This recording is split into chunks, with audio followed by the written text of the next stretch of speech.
السلام علیکم ورحمۃ اللہ وبرکاتہ۔ بسم اللہ الرحمن الرحیم۔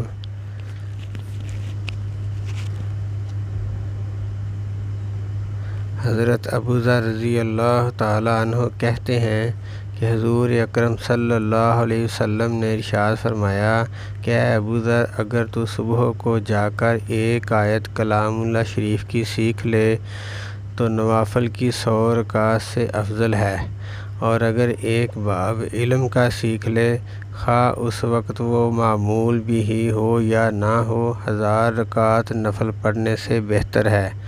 ابو ہریرہ رضی اللہ تعالیٰ عنہ نے حضور اقدس صلی اللہ علیہ وسلم سے نقل کیا ہے کہ جو شخص 10 آیتوں کی تلاوت کسی رات میں کرے وہ اس رات میں غافلین سے شمار نہیں ہوگا۔